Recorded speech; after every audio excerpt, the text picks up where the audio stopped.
É com a luz de boas ideias que iluminamos a escuridão. É por meio do pioneirismo que mudamos a história. Transformar positivamente a sociedade requer a formação de indivíduos e a ação dos pioneiros.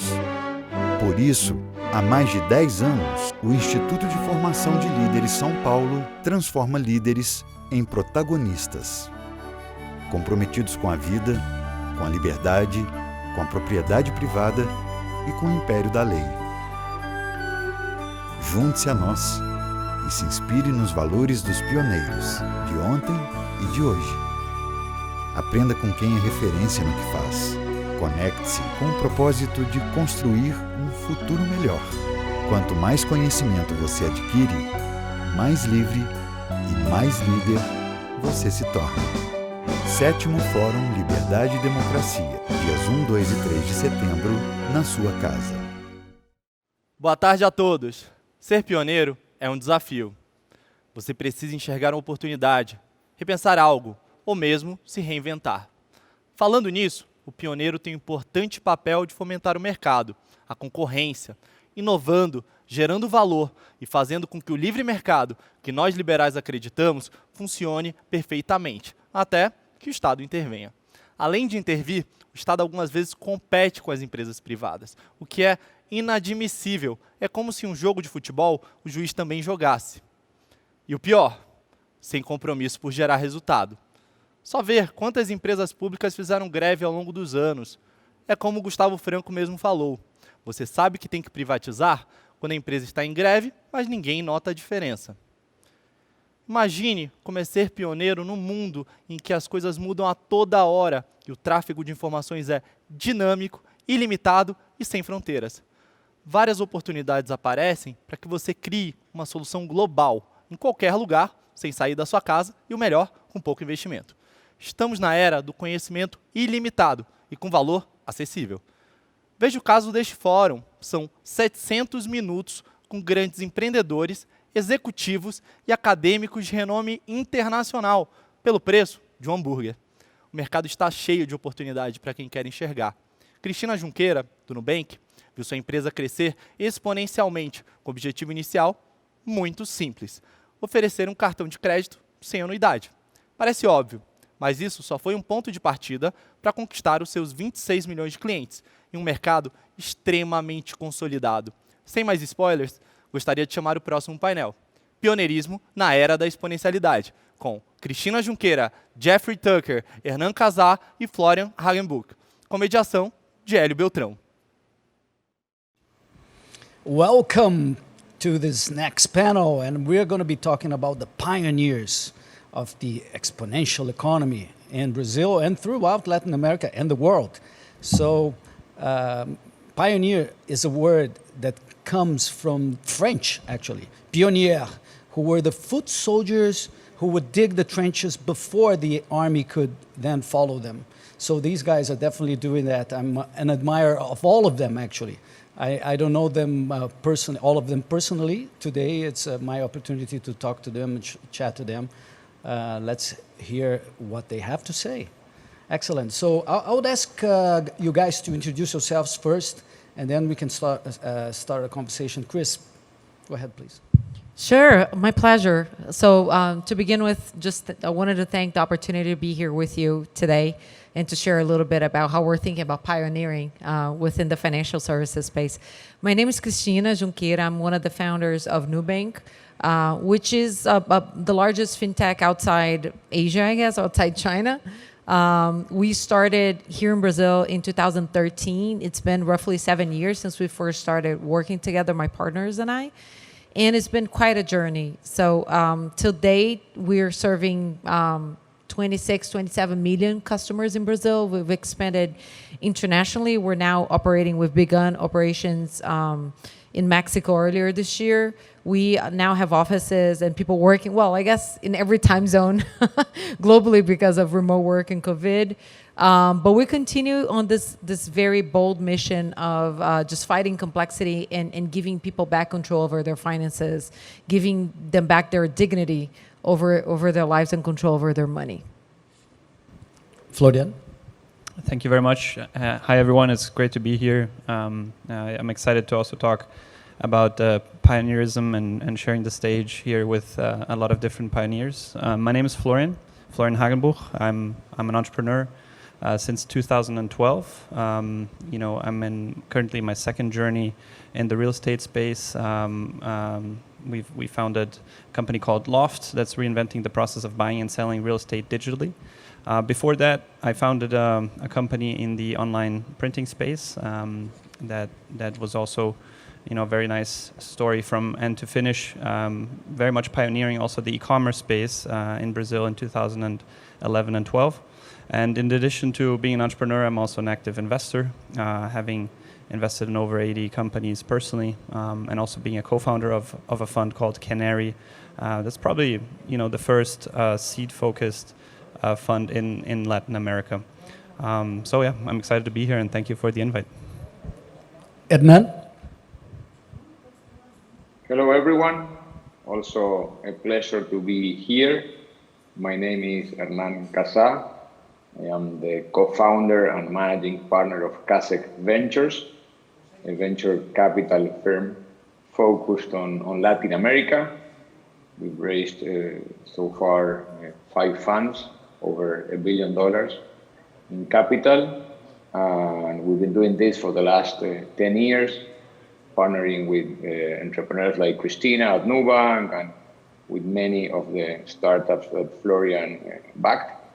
And before that, I was co-founder and COO of Mercado Libre for 12 years. So I've been around in this market for more than 20 years now.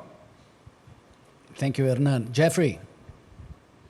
My name is, first of all, I'm so glad to be here. I wanted to come back to one of my favorite cities in the world, Sao Paulo, and I was looking forward to being there. I want to go every year to Brazil without exception. This year, unfortunately, I have to stay here because of all the restrictions, but I'm still pleased to be invited here.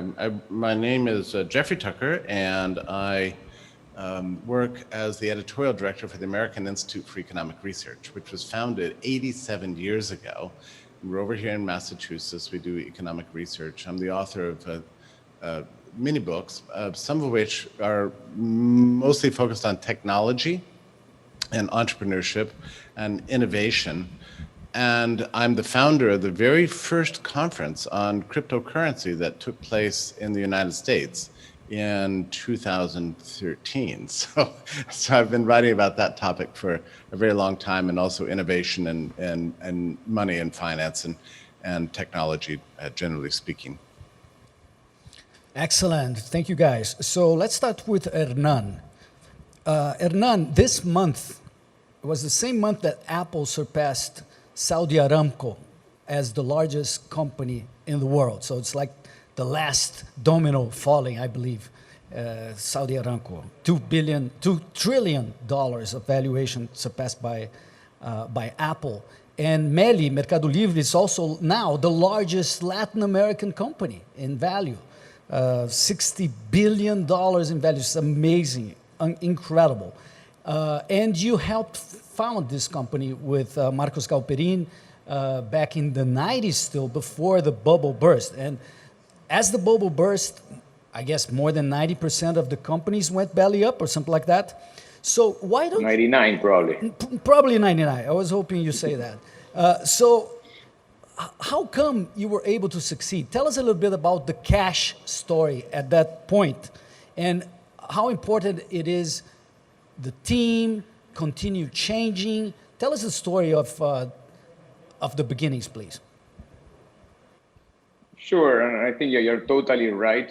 That is one of those events that if you were able to play them once and again and again and again, probably in 9 out of 10 of those scenarios, you don't make it out. But luckily we did. And I think we did, obviously luck played the role, as it always does. But also there are some characteristics that were part of the initial culture of Mercado Libre and that are still a significant part of the culture of the company and what probably made it all the way to a valuation of over $60 billion now, what sounds crazy, but at the same time, somehow expected because we were always very bullish that technology was going to rule markets and that the largest companies in the world were going to be tech companies, and that the largest companies in Latin America were going to be tech company.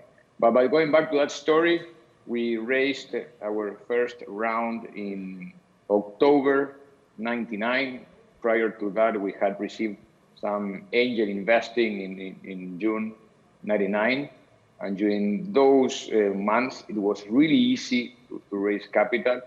For a short period of time, capital looked to be kind of totally available to anyone, was not a scarce resource, was limitless. And because of that, we were able to raise those 2 rounds and start a company in an environment where technology was almost unknown in the region. Internet penetration at the time was 3, 4, 5%. All of that was dial-up. Almost nobody had broadband, and obviously mobile internet had to wait another probably 10 years to get started. So for the very early days of the internet, nobody knew what e-commerce meant. So we were lucky to raise capital with the bullishness that the market had at the time. And then in March 2000, the NASDAQ started to go down, and we were raising capital at the time. It was a really difficult moment for us. Luckily, we were able to raise some capital. Initially, I think we had like 10 term sheets, and then day after day, one of the investors was calling and saying, hey, I'm withdrawing my term sheet, and the following day was another one, and we're left with only 1 term sheet. That investor also called and said that he wanted to withdraw his offer. Luckily, somehow we convinced that investor to stick with that offer. I think that at the time, some investors were saying the market is making a correction, but then eventually it will go up again after we closed that round in May. What a long correction. Nasdaq kept on going down all the way to October. So we were lucky in a way, but that gave us more than $40 million for a company that had no revenues whatsoever. And today that may not sound that crazy, but at the time it was. So we realized that the rules of the game had changed, and that with that capital, we had to be very careful. Obviously, continue investing in growth because the market was very nascent. So we had to invest in what was going to come, but also think about it with a long-term perspective. And I think that was one of the reasons that the company ended up succeeding on is long-term focus. The other one was we really tried to play around technology and not marketing, not other things that some of our competitors were doing at the time. And then the team was really committed to that idea of having a long-term vision. And if you look at Mercado Libre today, all the people that were in leadership positions at the time are still today in the company. So Marcos, who was the CEO, still the CEO, and Osvaldo continues to lead Mercado Pago 21 years later, and Helio is now the COO, and he continues to lead a significant part of the company. Pedro is the CFO. So many of the people that were there then are still today leading the company. And that was because everyone was really focused on the long term. And when the market went down, they did not get depressed. They thought that there was an opportunity of building something in the long run. And that's what we did. And interestingly, all our competitors ran out of money because they thought that, again, this was a correction in the market and they were going to be able to raise more capital. Obviously, they could not. And we ended up buying most of them for a penny almost. And then also we went public in 2007, still with like $20 million in the bank out of that round in the year 2000. So we invested during that period of time, but with a significant focus on making sure that we're building a sustainable story. Wonderful. It seems that luck also played a part in you being to raise money in the beginning of 2000 and another big round right on the eve of the 2008 crash. amazingly lucky. No, we were lucky because if we had raised capital probably a few months earlier, we would have spent it faster and then would have been in trouble. Or if we had gone to the market maybe 2 or 3 months later, we wouldn't have been able to raise it. So yeah, we were lucky in a way, but then also played the cards the right way. Exactly. Otherwise, you wouldn't reach the stage you are today. Congratulations, Hernan.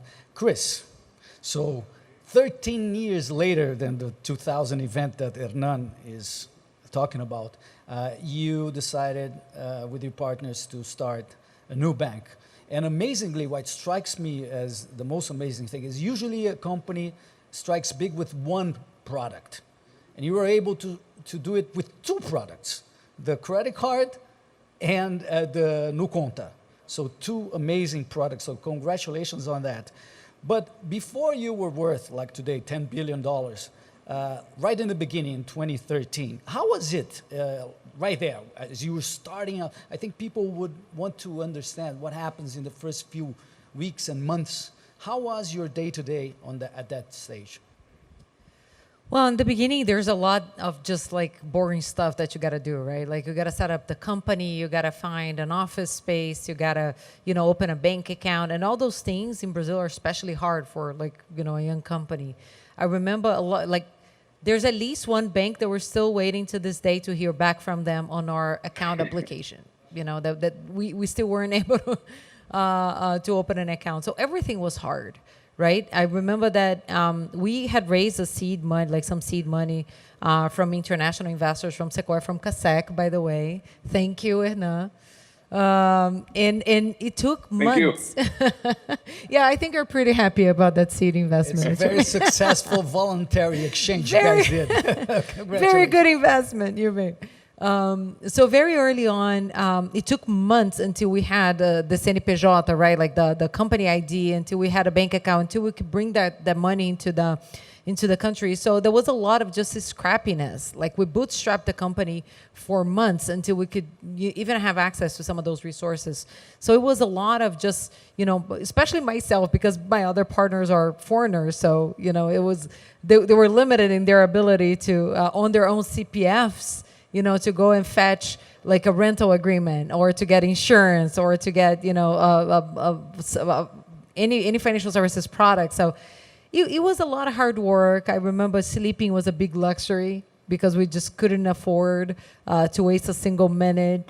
And it was a mixture of so many things of, just paying bills and setting up like the bank account and getting AC installed on the very first like office space that was like this little house that we rented, all the way to talking to the central bank and setting up things with MasterCard, which was going to be like our big network partner, and some of the other big things that we needed to do. So in the early days of your entrepreneur journey, you got to be willing to do all those things. In a day, you're going to be going from, a very mundane type of concerns and situations to very high stakes conversations. And that's just life.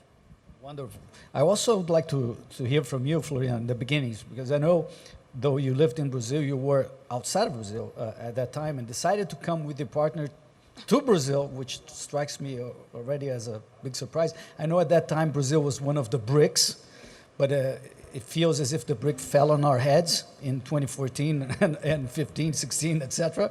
So Brazil was not anymore this big star. And tell me a little bit in the beginning when you're pitching for your first printing venture with an 8-page PowerPoint and just a 1-week roadshow. So how was that story, and why did you think you would make it in Brazil? Yeah, great question. Thank you. So my story is I grew up here as a kid. I was born in Germany, but I grew up here from the age of 4 onwards. So I would say I consider myself 51% German, 49% Brazilian, and depending on the day or on the football match, that changes. Yeah, exactly. A little. I was going to ask you that. Yeah. Who do you root for? It really depends. So 2002, I was rooting really in favor of Brazil. In 2014, I was rooting for Germany just because I thought they had the better team. But it depends. It fluctuates. I like to joke every World Cup, I'm in a good position. I have a very good shot at being in the final. So that's very good. So I had grown up here. Obviously, had learned all the, the challenges that the country has. But, I think when you're an entrepreneur, a pioneer, many times you see the challenges as opportunities. So the way I always felt about it was there were a lot of opportunities in Brazil. So I went to university. I started my career in finance, and at some point I said, that's not for me. I don't want to, keep doing the whole finance career trajectory. And I said, I want to start a company, and I'm going to do it in Brazil, driven by the challenges / opportunities that were here in the market. And I still remember very well those years, 2011, 2012. I think Hernan will also remember those times. There were a lot of foreigners coming to Brazil, starting companies. I think Nubank is also around that time. A lot of foreigners coming here, especially in the e-commerce space. So a lot of, you had furniture e-commerce, you had baby goods e-commerce, you had all sorts of these different verticals. And, it felt like a little bit of a pioneering time at the time. And that was a really good feeling. But I think the misconception a little bit at the time was that it was going to be a gold rush type thing. As you mentioned, BRICS. Many people said Brazil is the next China. And I think for someone who had grown up here, that just didn't make a whole lot of sense. They say Brazil is always going to be the country of the future. I'm generally very optimistic and bullish on Brazil, but it's probably never as good as we think it is. It's also never as bad as we think it is. It's just kind of somewhere in between. And so that was the time. A lot of these pioneers starting these companies with, for the first time, I'd say, pretty ambitious visions. With regards to our first company, we pitched a few funds. We weren't very experienced, nor very, we didn't really understand the whole game of venture capital. How does it work? How do you position yourself, and does it make sense to take capital in the first place? And I think I must have pitched Hernan in my life maybe 3-4 times, including at that time. And I think at the time, we had a competitor at Rocket Internet, which was kind of like a startup incubator, also German, so like a lot of foreigners. And they were competing with us, and I think that was one of the reasons at the end of the day that we couldn't get funding from Hernan specifically at that time. But it was an amazing process just to get the word out there, tell your story. And it's one of those things. The more you practice, the more perseverance you have, the better you become at it. And so I think it's you got to get a lot of no's in order to merit the eventual yes. Excellent. It is great to hear that Florian was not born as an incredible salesman, because that's true. I thought he had that in his DNA. Yes, that's true. In a good way, I mean it, but he's great at pitching. That's true, but because most of the times the guys who do good sales pitches are not necessarily the best entrepreneurs. So that's at least my experience with it. Let me jump to Jeffrey. Jeffrey, I don't know if you know this story, but when I was working at Banco Garantia back in 1997, you were the guy behind Mises.org, the site, and were pushing for new, let's say, online. It wasn't called at the time podcast or anything, but I was able to listen to a talk from the professors of Austrian economics at the time through my link at Garantia, which was the fastest in Brazil. It took only 3 hours to listen to a half an hour talk. And of course, you had indirectly a enormous influence on my trajectory because you were disrupting the business of think tanks. A think tank usually is something that is on a capital, and people are rubbing shoulders with the politicians, and they're paying like a couple $100,000 to publish policy papers and things like that. And you decided to push directly to the opinion leaders through the internet and talking directly to the people. And of course, I copied that in Brazil and try to do the same thing here. And I think we're moving in that direction. Tell us a little bit about how technology, you think, can impact the idea environment in the US, in Brazil, in the world. You've been so many times to Brazil and you know our landscape as well. Helio, I don't know if I've ever told you the story, but there was a moment when I realized that something magical could take place through the internet, and I'm thinking it might have been something like maybe 1995 or 93, something like this, or maybe 94. But I was sitting there, or maybe a little bit later. But I was sitting in my office. And this new thing called the internet was out there, and the web browser had just come along. And at that time, it was mostly people writing emails back and forth to each other. And then sometimes you would have a group of people on what was then called a listserv and that sort of thing. It was just chat. But there wasn't a real sense that you could reach the world yet. And once the technology became kind of available to put things on the World Wide Web, I began to experiment a little bit with just posting a few articles and a few thoughts and sending them around to people. And I began to think, well, this is kind of interesting, isn't it? And so I began to put more and more and more. And at some point I was sitting in my office chair and I had a book about 10 feet away from me, but I was feeling kind of lazy. And I didn't want to get out of my chair to go get it. And I thought, wouldn't it be something if I could read that book that's on that shelf over there just by sitting here on my computer and clicking? And what if I could make that same book available to other people? That one physical book over there on that bookshelf is only available to me because I get up and get it. But if I put this thing on the internet, it's available to tens of thousands, hundreds of thousands of people, potentially billions of people. And it was just that little moment of realization that when any kind of ideas can leave their being trapped in the physical world and can become digitized, they become potentially infinitely distributable. Now, maybe that's just perfectly obvious to us now, but it wasn't so obvious back then. I remember I was talking to my mother on the phone and I said, I have a picture I want to send you through email. She said, oh, don't do that. You can just keep it. Just keep it for yourself. And I said, well, Mom, it turns out I can send it to you and I also retain it for myself. And she said, but now, how is that possible? And because people didn't understand. Anyway, realizing the infinite reproducibility of ideas in the internet was a big moment in my life, and so it changed my life completely. And I became really a fanatic for digital spaces. I put up many thousands of books online in the commons, available for the world. Even now, I'm sure it's still in use. That's the other thing.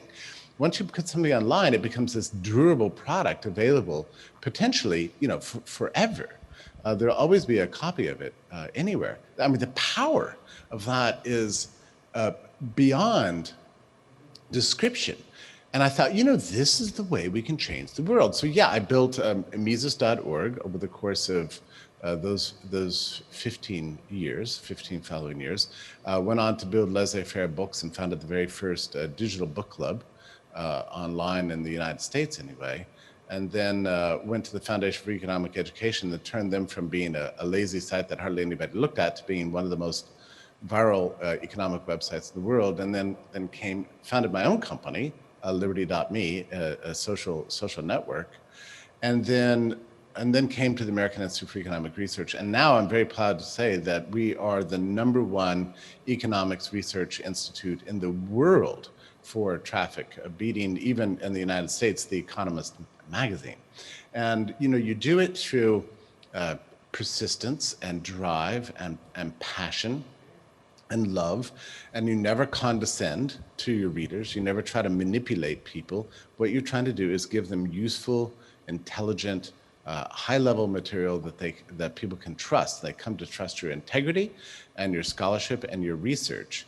and you develop a kind of a relationship with your consumers that becomes persistent and gradually grows and grows and grows until you have a genuine network, and then you can actually enact genuine social change. But it requires a kind of, like, not impatience. You know, you get up every day and say, what can I do today to improve slightly, to get some more information out there, to adapt a new technology, to find a new and better way to do things, to leave the past behind and forge a new way. And you do that every day.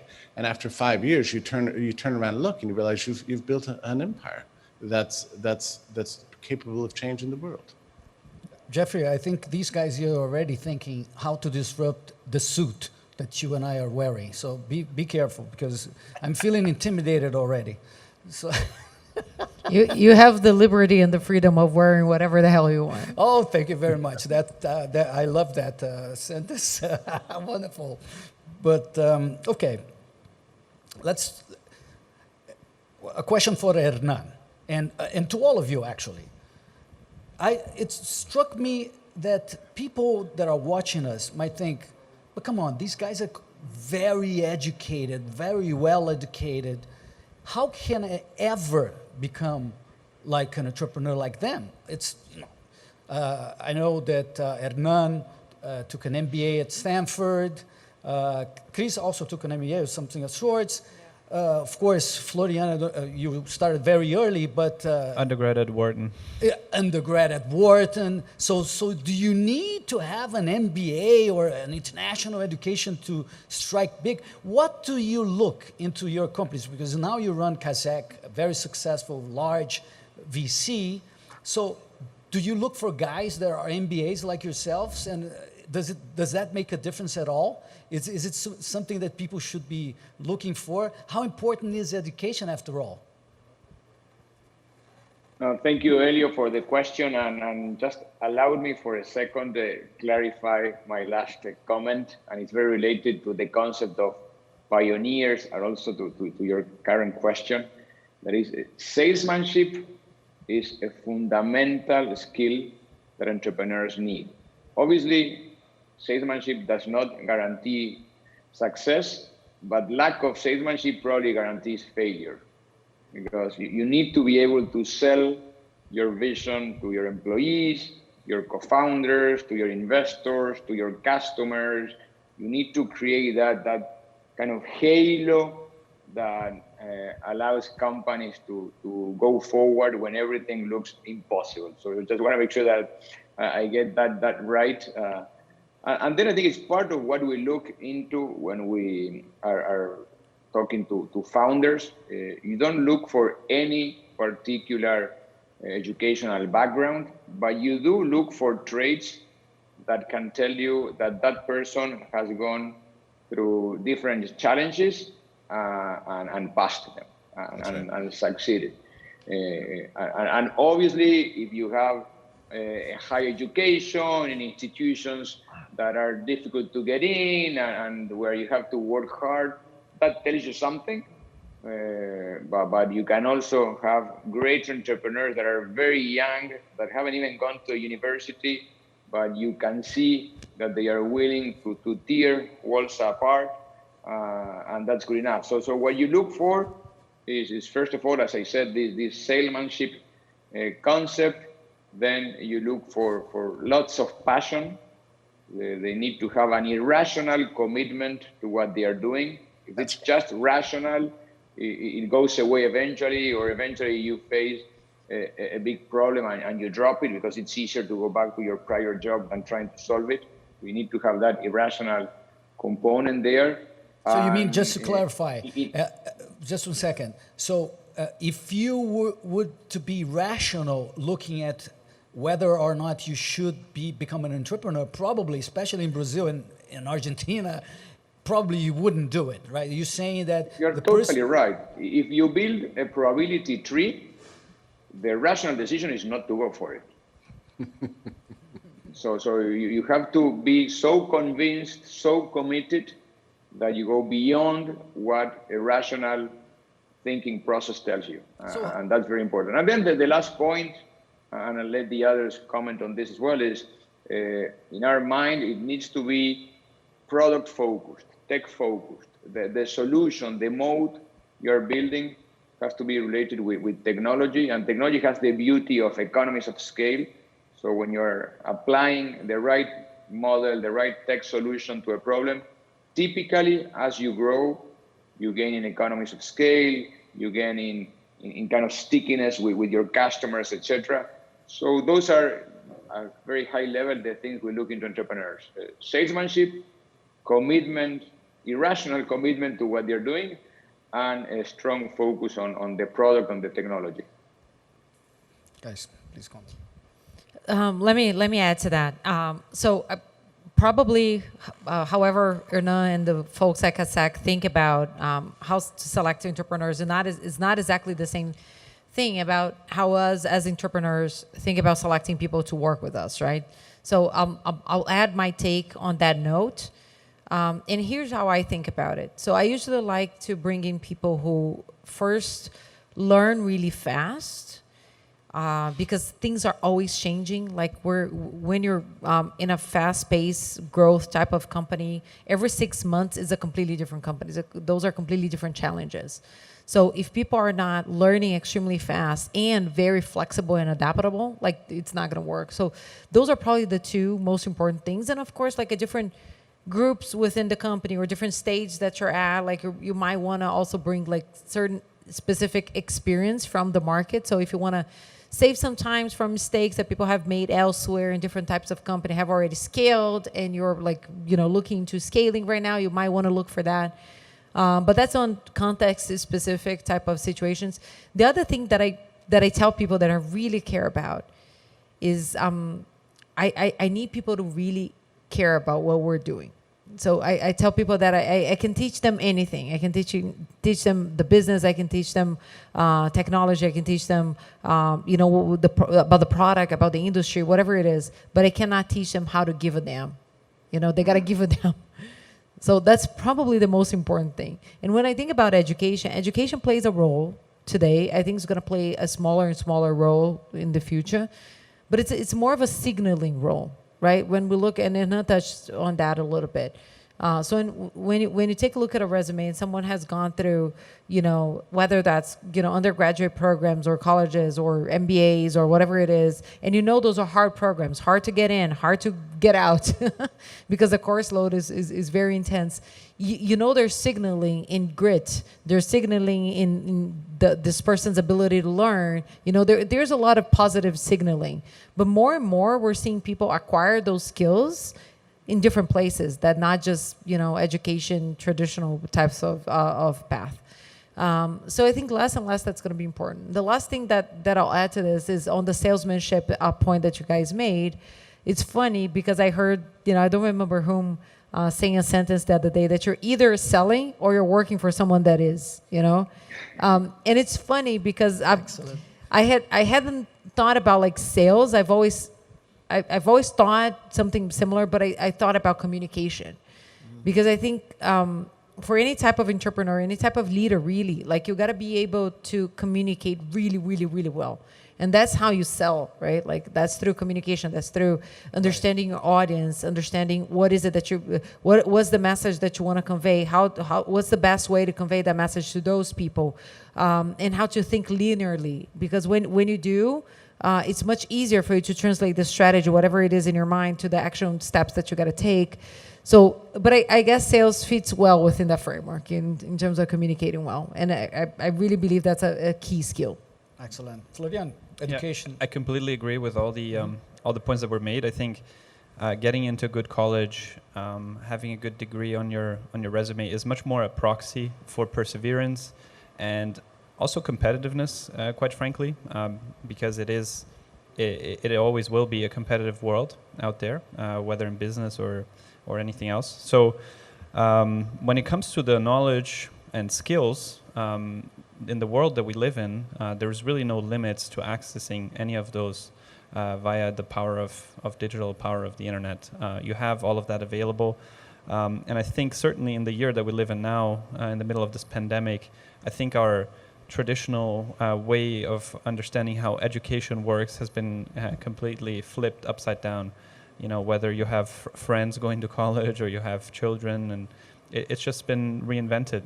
And so a lot of the trends that we were already seeing before the pandemic, we would have probably answered the same thing in February or in January that we answered now. But that has now been accelerated. And I think you can be, a high school student from a small town somewhere in the middle of Brazil, and you can have access to the same knowledge and skills that are taught at Harvard today because of the internet. It will require effort. It will require perseverance to find it, to make sure you acquire it and make sure that you end up using it somehow in a productive way. But that's not that different from getting into Harvard in the first place. And so that proxy ends up being the same thing. So I completely agree with the comments that were made. Well, it seems to have a lot to do with attitude, with habits and values. What do you think of it, Jeffrey? Yeah, let me I'll just a couple of quick stories about this. When I was looking for a video producer to start a new video program here, I didn't go to the film schools or try to contract this out to some big tech firm or something like that. What I did was went through YouTube to find one person who had a real talent, who was out there, who's making very impressive content on a regular basis, like an incredible work ethic I was looking for. And I contacted him and gave him a couple of tests, and he passed. He was just fantastic. It turns out this guy never went to film school, never even, barely graduated actually high school. He just has a wild love of the art. And now our videos are going viral all the time, and he puts them out about once a week.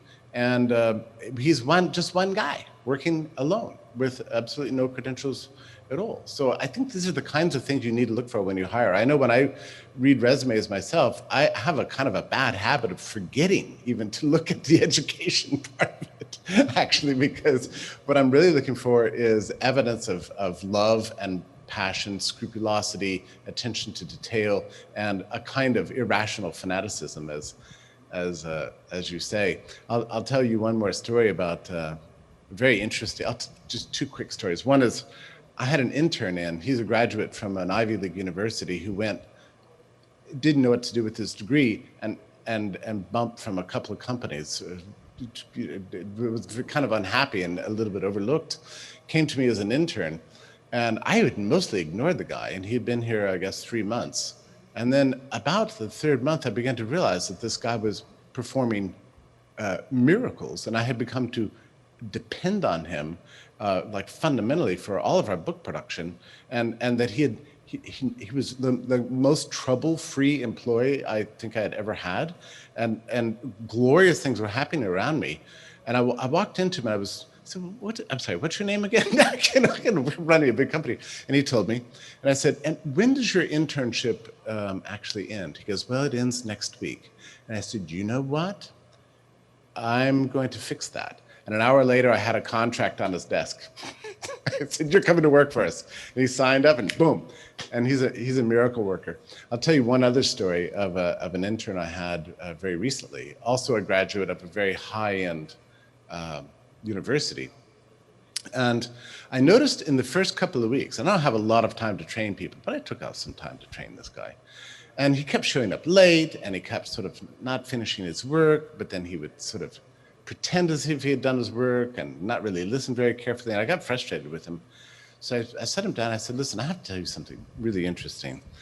I am not your father. I'm not here to spy on you and get you in trouble. You don't need to try to trick me into the idea that you're working. I'm not your professor, so you can't stay up all night, do an all-nighter and write a long paper full of gibberish that you copied off the internet and hope to get an A. That is not the kind of relationship we're going to have. I am your boss, it's true, but we have to be partners. And what we're working for is not for grades, not for compliance, not for an allowance. We are working on a mission together, and we have to be partners. That mission is not about you, it's not about me, it's about the thing we're trying to do together. And I desperately need your help as a partner so we can change the world together. So don't try to comply anymore. I don't need your compliance. What I need is your passion and your love, your teamwork, and a commitment that we're going to work together to do this. And he said, later actually, I hired him, and he told me that talk had changed his life, and now he's one of my most valuable employees. You made him an entrepreneur, because that's exactly what an entrepreneur does, is to see a vision, to see the future, to see something that society needs, and then go like crazy, try to convince them like an evangelist, try to have everybody on the same boat, and you infected him with his entrepreneurial vision. Congratulations, Jeffrey. Cristina, I was thinking about your third product. Of course, you're thinking about many third products for Nubank. And I saw what happened with WhatsApp Pay, that you had a partnership, and then the Central Bank of Brazil came with their project, Pix, which I think will revolutionize many things in the industry here. But it's like a central bank digital currency. And I would like, Jeffrey, you to comment on that from crypto, this perspective as well. So now, you cannot do so far the WhatsApp Pay idea. You probably have to join in some way, I don't know, the Pix project. But for Jeffrey and maybe Hernan, if they don't know what's going on, it's like you can have, it's a central bank mode of payment, or maybe you can call it a crypto, that you can, anybody with a wallet, a digital wallet, can receive directly. So you can pay the bills directly, you don't need to go through banks. So this is a big disintermediation of banks project. So what do you think of Pix in general, Cristina? Oh, I'm glad you asked, because this is a theme that I'm very passionate about. And let me start by saying, just clarifying, so Pix is not cryptocurrency. The currency is the same, right? It is a digital means of payment in the sense that, you know, people are going to be paying for stuff like using the Pix rails, which is an infrastructure that is being built by the central bank. And it's amazing. Like we have been working with the central bank for over a year now in Pix specifically. We've been joining them in the conversations. We've been thinking partners to them in terms of everything that you can think of, like infrastructure, scalability, cybersecurity, like everything that you can think of, even user interfaces and communication and how consumers can understand how Pix is going to work. So we're extremely excited. On WhatsApp, like think about WhatsApp as a channel that could take many means of payments, including Pix, but including credit cards, including debit cards. And so, I mean, it would be great if WhatsApp was already working, but and the central bank is taking its time to make sure that it's 100% compliant, and that's okay, that's their prerogative. But it's not necessarily related to Pix. I think Pix is it's like almost orthogonal to the discussion of WhatsApp. And we're extremely excited because this has so much potential of disintermediating so many things. Paying things in Brazil is so complex and so expensive for a lot of in a lot of ways. So just a second. Today, Bradesco announced the first half of 2020 profit, net income was 7 billion reais. So maybe that's the last time we will see. Who announced? Bradesco, yeah. Well, that's a whole different chapter of this conversation. I know. So I'm going to glance over like that. I'm sorry to interrupt. That's all right.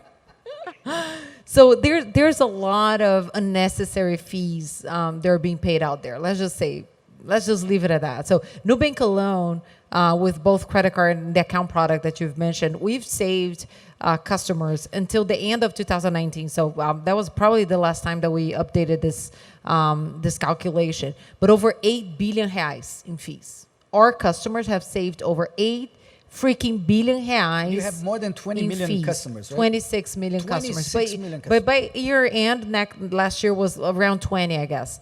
So it's just insane the amount of fees that are charged in this country. And we're so excited about the possibilities of Pix.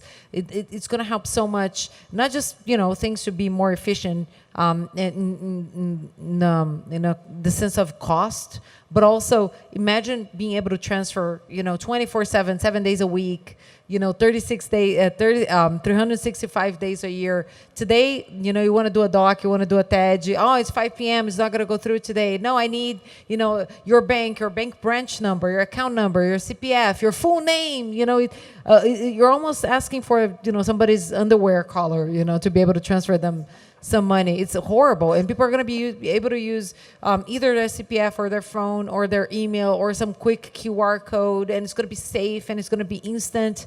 It's just amazing, and we've been nothing. You're going to make money out of it. How do you make money on it? So first of all, you make the customer experience just much better, right? And we're already seeing a lot of banks. Why would a person need a new bank if you can have directly in your wallet? Well, a wallet won't be able to do everything that a financial institution does to you, right? Like, we believe in depth of relationships. So we believe the institutions that are going to win are the institutions whose customers are going to want and prefer to do business with them. So it's not just about the payment. Like, the payment is just one layer, a very thin layer, actually.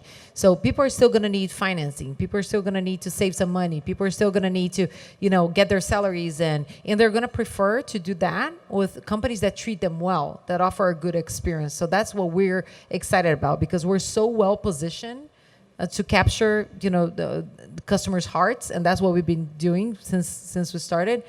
We say that we want customers to love us phonetically, and for the most part they do. That's what we're here to do, and that's how we think we're going to be well positioned. Wonderful. You're one of the most beloved companies in Brazil. We are. We're a love brand, as we like to talk about ourselves. Like, people go on Twitter and say that they want to marry us, that they want to have our babies, that they wish their boyfriends and girlfriends would treat them like we do. So yeah, that's what we're betting on. But you mentioned briefly about financing and loans and personal loans, and I know you've started looking at that. And I think my opinion is that that's the biggest disintermediation project you might have on the banking system in Brazil, because they control basically credit. And Florian, of course, you at Loft, when you're buying real estate, you need financing. And I'm guessing Hernan also has many companies that would benefit from proper financing. In Brazil, it's very expensive. So how can you go about having a digital impact on loans to compete with the banks, and how can Nubank and all of this new thing help in your business? I'll just pass to Florian in a minute, but I'll just say, so Pix is one piece of this big thing called open banking, right? So this is a trend. It's been happening elsewhere in the world, and there won't be turning back from this. Like, everything's going to be disintermediated, and people are going to be owners of their information, and that's the biggest thing to democratize access to credit. So at Nubank, we've already been using alternative data sources for years now, and our underwriting models for the credit card specifically are years ahead of what everyone else has. And that's why we've been able, even through the pandemic, to have much lower delinquency rates than what we're seeing the market have despite our high growth. So I think that's the same thing that's going to happen. Like, the more and more we grow, the more and more we use digital technologies and different data sets, the more we're going to be able to underwrite efficiently. Excellent. But before you move, Florian, Jeffrey, can you just comment on this project in Brazil's direct payment and wallets, and how does that relate to your vision for crypto and let's call it a private currency? Sure. Just real quickly, my first transaction with Bitcoin was in February of 2013, and it was a real revelation to me, because it was a pure peer-to-peer transaction. I had to actually spend the money. I sold one of my bow ties, is what happened. I sold a bow tie for Come on, you sold a bow tie? I sold a I bow thought tie you kept a storage of all your bow for ties. 3 Bitcoin. That is expensive today. 3 Bitcoin? No way. Oh my God. I think Bitcoin was $3 at the time. I don't know. Maybe it's $12, something like that. But then I did the calculation. I said, well, give me 3 Bitcoins. So I sold him my tie. And then I spent about 2 of that on a pair of pliers or something. So I could have been rich. But and the thing that struck me most about it was that it was a peer-to-peer transaction. And the unit I was using was not connected to any national currency. And so that was like, again, a mind-blowing thing for me, and I was desperate to understand it. I held a conference later that year called the Cryptocurrency Conference, where I brought in academics from around the country just trying to figure out what this stuff is and why it matters. There was a great deal of optimism in those days that cryptocurrency could become a separate payment system and monetary system on its own. There were several ways in which we were wrong about that, and I'll just quickly tell you why.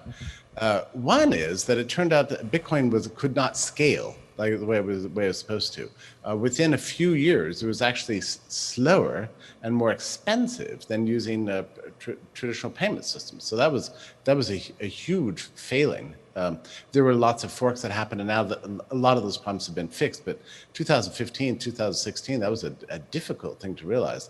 The second thing we came to realize is that the user experience for cryptocurrency was far too difficult for regular people to get involved in. There's too easy to make mistakes. There's no way to recover your money. One time I was in somewhere, I guess I was in Budapest, and I was handing out crypto to everybody in the crowd, just to show them how easy it was to get. I would send them 20 cents or something like that. And I was talking to somebody, and I was filling on my phone trying to send a guy 20 cents. And something told me I was doing something wrong, and I looked down and I realized I was about to send him $2,000. So I quickly backed off from that. But what you have to realize about crypto is that once you send the money, it's done. I mean, there's no way you can recover those funds. I would have to beg the guy to give it back to me. So because of the difficulty of the user experience, and because of the user interfaces that are still actually quite difficult, it turned out that the whole crypto world became not so much peer-to-peer. There's a lot of custodial services out there, and they're the main thing that people store. They're used to store their crypto wealth, to store their tokens, are basically they're intermediaries, third-party intermediaries. That was something nobody expected. Another thing we didn't really expect was the strange way in which the appearance of cryptocurrency put a lot of pressure on the payment industry and banks themselves to upgrade their technologies and just get generally better. So that was a wonderful thing, actually, to see the way it competed. One final thing that I don't think anybody really expected is that the main use of cryptocurrency now is not so much to buy a sandwich or pay for a haircut, but is international remittances. It's still these days extremely difficult to get money across borders. And crypto makes that just so easy. And that's why in the United States, I don't know if it's going on in Brazil, a main venue for purchasing and actually using crypto tokens are these ATM machines stationed in small stores all over America. And they are doing so well, making so much money. It's a good, solid, stable industry that's rooted in crypto and is doing fantastically well and running circles around remittances from the old traditional way. Yes, I think, Jeffrey, one way to go in that direction would be the WhatsApp Pay and Libra that are slowly moving because the central banks do not want to get disrupted. So that will be the biggest fight of all, to disrupt the central bank and have a private currency, but that's not the matter for our discussion here. So I would like Florian to comment a little bit on the credit financing. Yeah, I think what Chris mentioned at the end of the day is technology taking out cost of the system, right? I think that's the first step. So by making processes digital, you take out cost, you make it more scalable, you achieve the economies of scale that digital provides. And there's a number of other layers that technology can bring, and one of them is the I guess when she was talking about the credit model, being more advanced is where you then are able to push boundaries and increase the innovation through technology, right? And I think Nubank certainly is a very successful example of doing that. I think it's in the loan lending process, it's not too dissimilar. You know, we act on the secured lending side of things, especially on mortgages. It's a process in Brazil that's very concentrated still today amongst very few banks because of the funding, advantage, and purely offline manual processes today. And so I think for us, the first step, obviously, in that direction was to say, how can we make this experience more digital, more scalable, and to take out costs through that?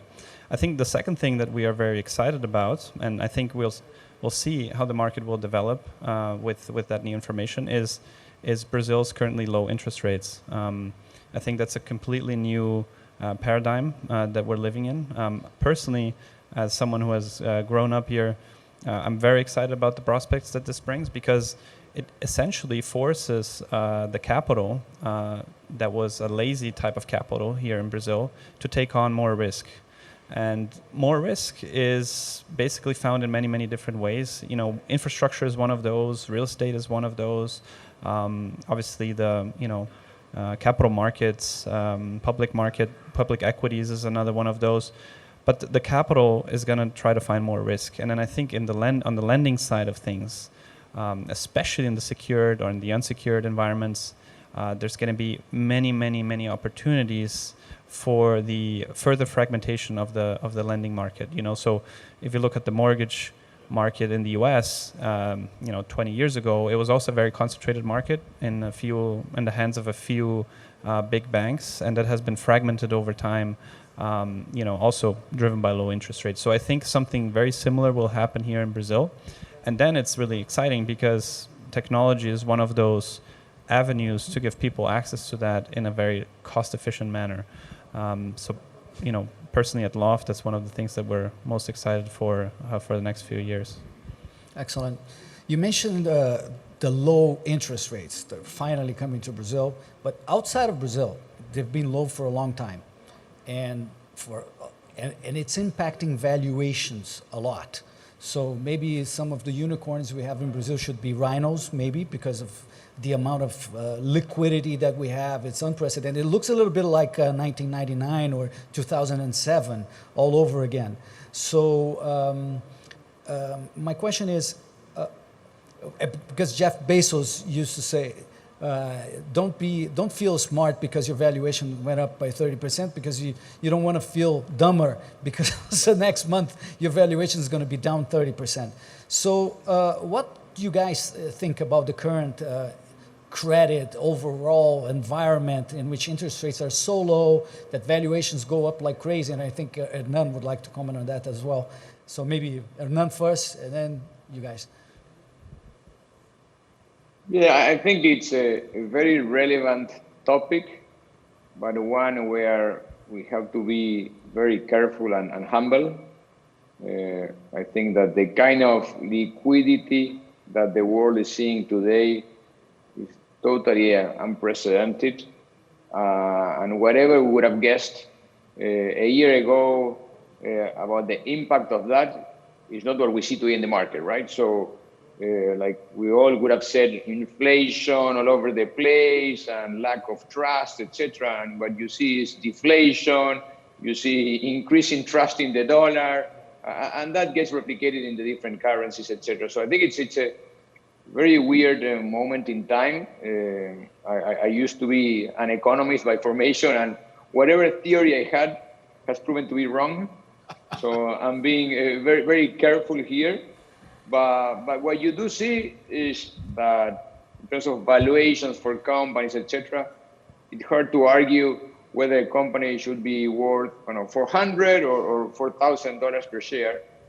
But what you know is that the underlying business that those companies are commanding, and you can mention obviously Amazon or Mercado Libre or Facebook, Google, etc. All those companies today, they have better businesses versus the ones they had a few months ago, and their cash generation is improving. So Is it going to be big enough to justify current valuations? Is it going to be higher because of low interest rates, etc.? So valuation should be even higher.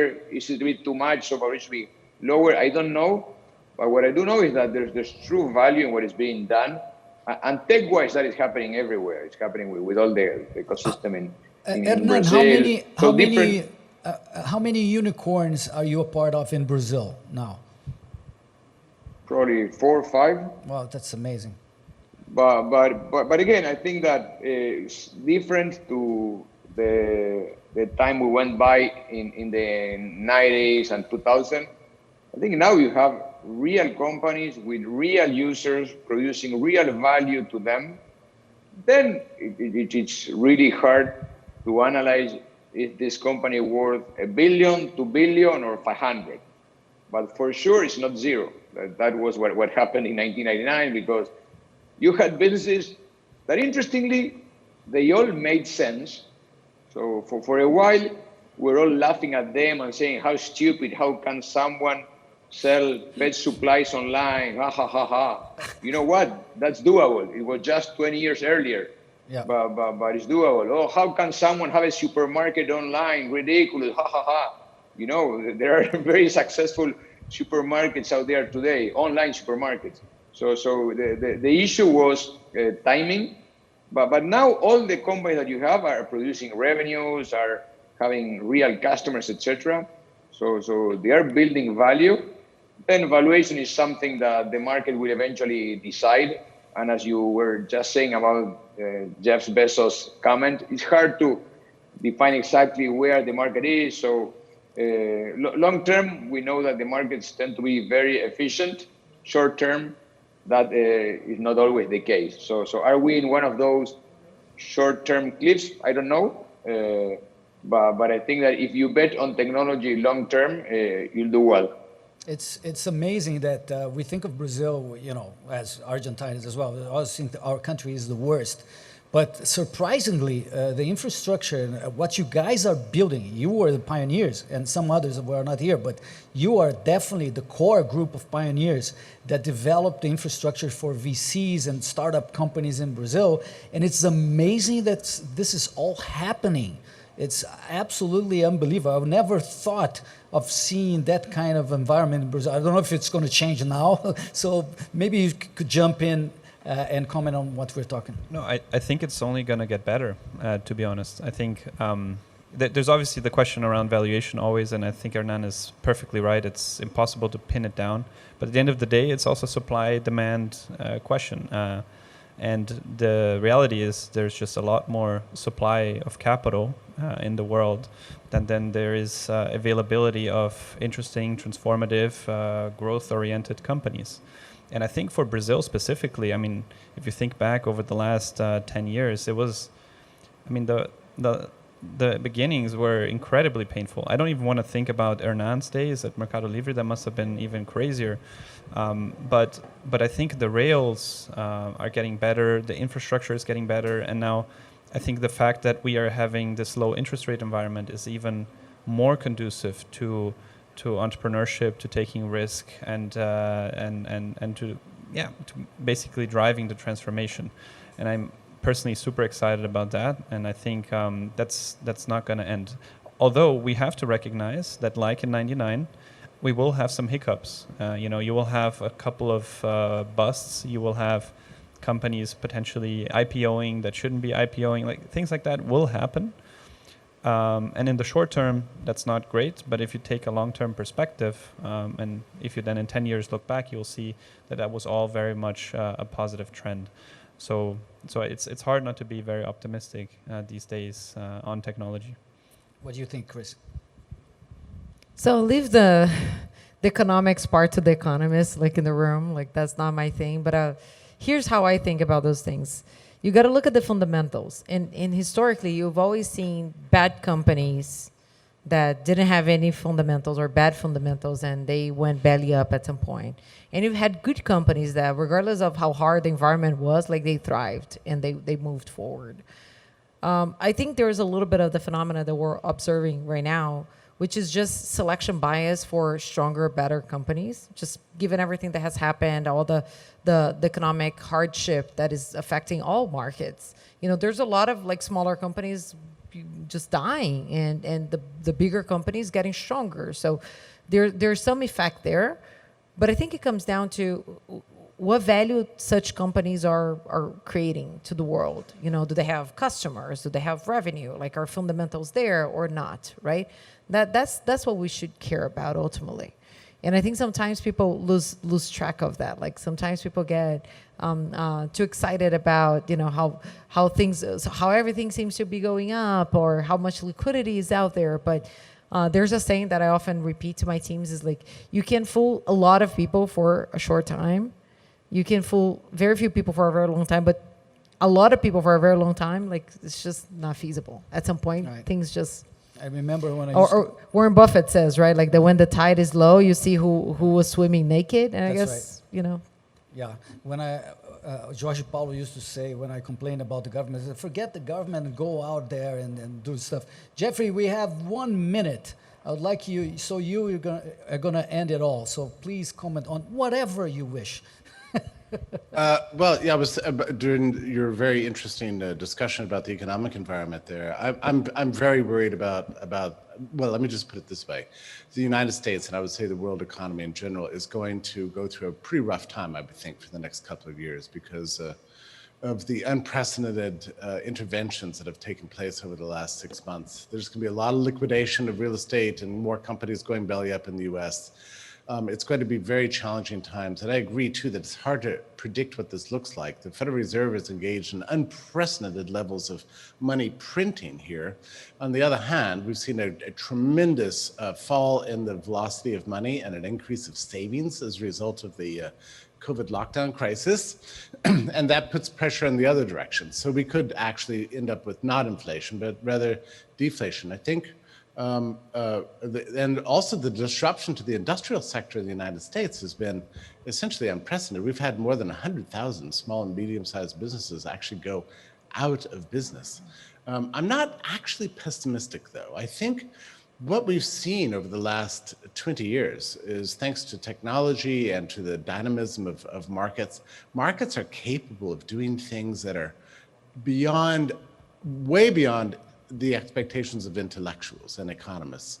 We could be seeing an economic miracle dawn within 18 to 24 months like we've never seen before. And I hope that we can learn from the experience for the last 8 months and let the markets be free, let them be global, let entrepreneurs innovate and create and trust the signals of prices and empower our people with a vision of creativity and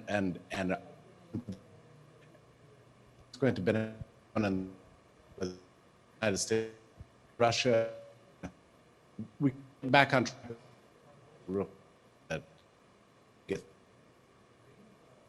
Well, we couldn't hear the last words of Jeffrey, but we are on time to finish.